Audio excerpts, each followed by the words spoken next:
Hi everyone, my name's Martin Oliver and I'm the course leader for the Btec Extended Diploma in Sport and Exercise Science held here at Weymouth College.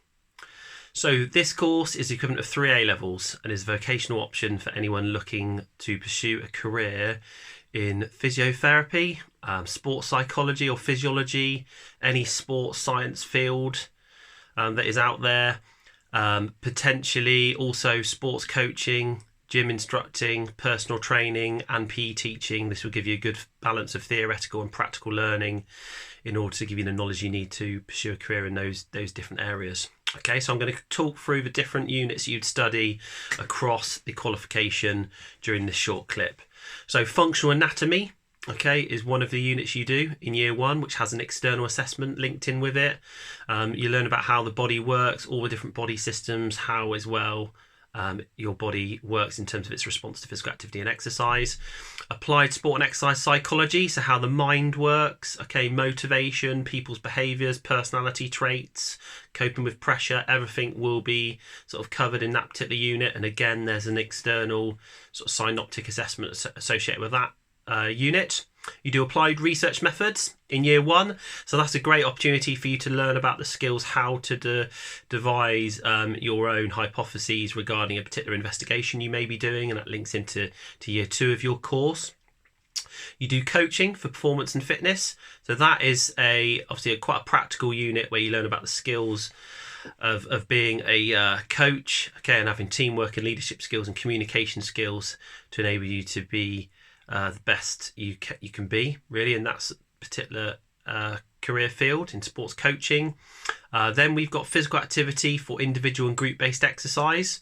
Okay, so you'll learn about how to instruct individuals, but also how to take charge of groups, okay, from a physical activity point of view. So that's quite a good practical unit.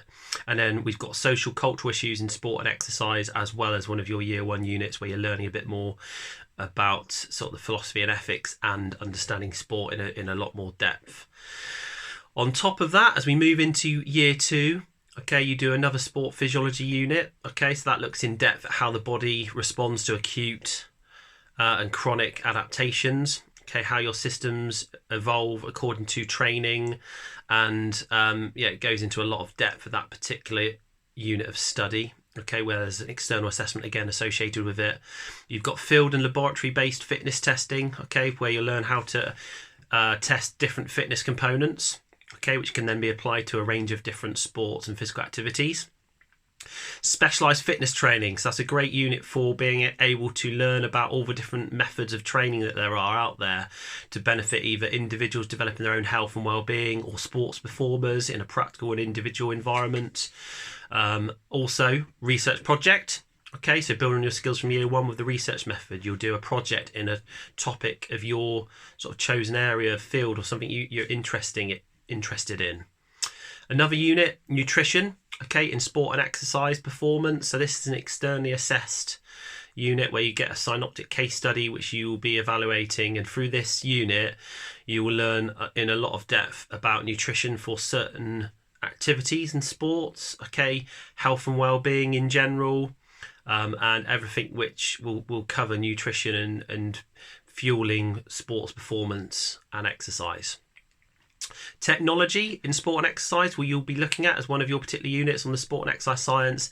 And then the last one, sports injury and assessment.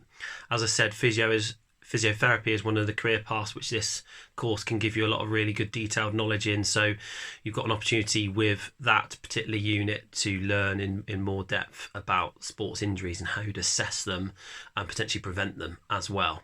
Okay, so those are the units across the course. The course is majority coursework. As I said, there's some external assessments. It would give you an opportunity to progress on to higher education. I would say the majority of our students that complete this course go on to higher education and do degrees either at different institutions, or some stay and do our foundation degree. Okay, our work-based learning degree in sport coaching, health and fitness. before then progressing on to university to do an honours year. So there's lots of different ways in which you can progress using this programme. It is quite theoretical, I would say. It's heavily theoretical. There's practical embedded in your programme for obviously some of the units that I've talked about there. But also on top of that, you've got your Wednesday afternoon enrichment where you'll be able to get involved with different sports and physical activities, individual or team-based, or even could be fitness-based in the gym.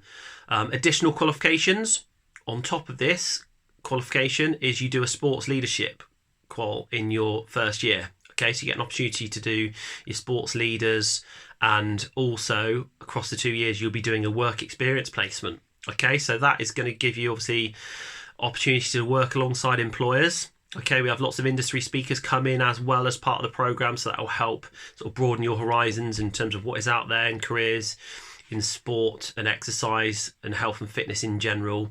So great opportunities as part of the programme to really develop your studies in those areas. Okay, so look forward to obviously any questions that you may have on this particular course or any other courses in sport and public services. You can email me if you want more details on sport and exercise science.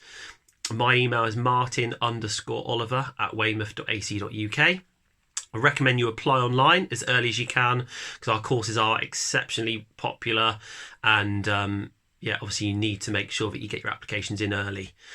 In order to be able to get onto this course, you do need to have your 5 GCSE grades 4 and above, including English, maths and science. Okay, so depending on how you're getting on with everything, or how you got on and your estimated predicted grades and how that pans out in these unprecedented times, then we can certainly consider you for any of our courses. But it's all about making sure it's the right course for you in terms of career progression and the level of learning which you are at. Okay, so I hope that's helped, and obviously, as I said, any other questions, do email me, and best of luck with everything.